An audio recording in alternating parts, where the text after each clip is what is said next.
Assalamualaikum warahmatullahi wabarakatuh.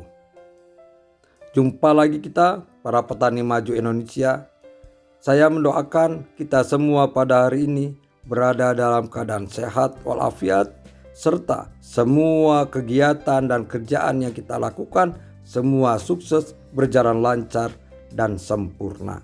Karena kita semua mempunyai semangat dan motivasi yang tinggi untuk selalu melakukan hal-hal yang terbaik.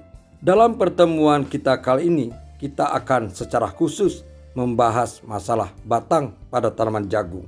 Kita semua menyadari dan tahu bahwa batang adalah komponen utama dari tanaman jagung yang mempunyai fungsi yang sangat penting, yaitu sebagai penegak tanaman, sebagai jalur transportasi baik dari hara yang berasal dari akar dan dari dalam tanah, maupun hasil fotosintesis yang berasal dari daun ke seluruh jaringan tanaman, serta mempunyai peranan yang sangat penting dalam proses pemasakan biji.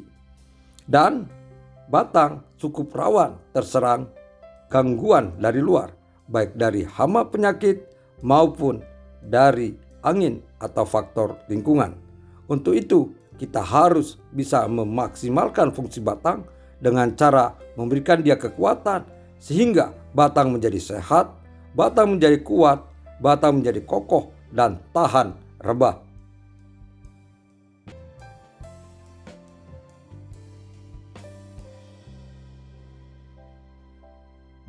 Membuat batang tanaman jagung kuat dan tahan rebah. Jagung, atau Zea mays, merupakan tanaman semusim atau anual, di mana satu siklus hidup tanaman jagung hanya diselesaikan dalam kurun waktu 80-160 hari. Paruh pertama dari siklus hidupnya merupakan pertumbuhan vegetatif, dan paruh kedua pertumbuhan generatif. Batang tanaman jagung sering disebut sebagai stem atau stalk, dan merupakan bagian pokok nutrisional tanaman selain akar dan daun, di mana batang tanaman jagung terbentuk dari titik tumbuh pada jaringan embrional. Batang tanaman jagung merupakan komponen penting karena berfungsi sebagai penegak tanaman sekaligus penopang tubuh tanaman. Di mana, secara umum, batang menghubungkan bagian akar, daun dan tongkul. Dengan tugas penting sebagai lokasi transportasi hara dari akar ke jaringan lainnya, terutama hasil fotosintesis dari daun. Termasuk pemasakan biji tanaman jagung. Tanaman jagung mempunyai batang yang tegak dan tidak bercabang karena termasuk kelas monokotil. Batang jagung berbentuk silindris dan terdiri atas sejumlah ruas dan buku ruas. Batang tanaman jagung tidak berlubang, tetapi padat dan berisi berkas-berkas pembuluh, sehingga memperkuat berdirinya batang. Pada bagian pangkal batang, beruas cukup pendek, dengan jumlah sekitar 8-20 ruas. Pada buku ruas, terdapat tunas yang berkembang menjadi tongkul. Dua tunas teratas berkembang menjadi tongkul yang produktif. Batang memiliki 3 komponen jaringan utama, yaitu kulit atau epidermis, jaringan pembuluh atau bandel vaskuler, dan pusat batang atau pit.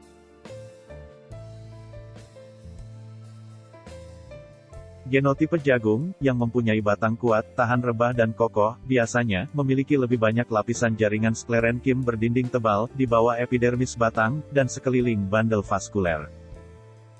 Terdapat variasi ketebalan kulit antar genotipe yang dapat digunakan untuk seleksi toleransi tanaman terhadap rebah batang.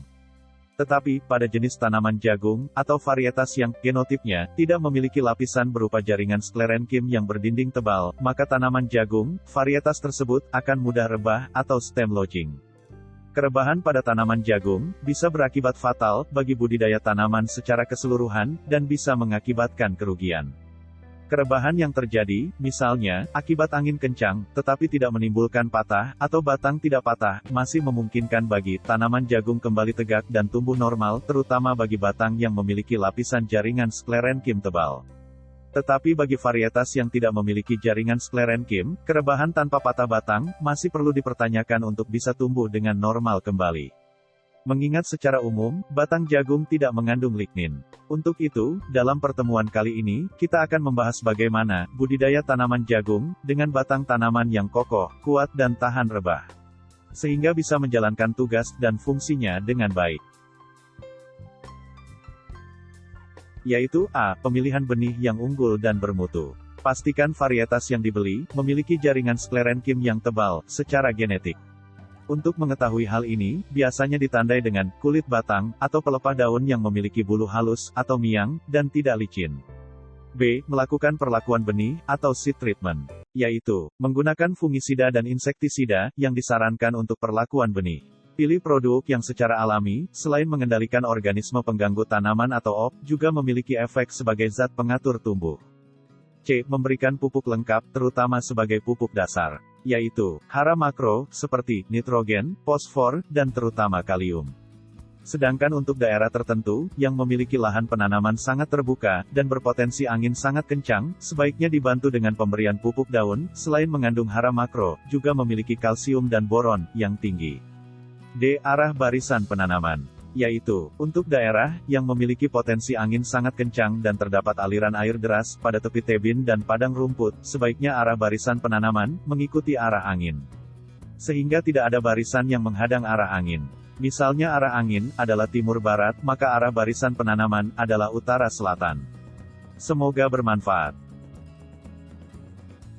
Demikianlah para petani maju Indonesia yang bisa kami sampaikan dalam rangkaian pertemuan kita kali ini.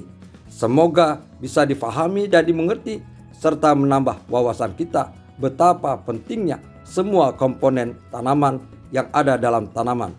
Kiranya cukup sekian, mohon maaf apabila ada kesalahan. Billahi taufiq wal hidayah. Assalamualaikum warahmatullahi wabarakatuh.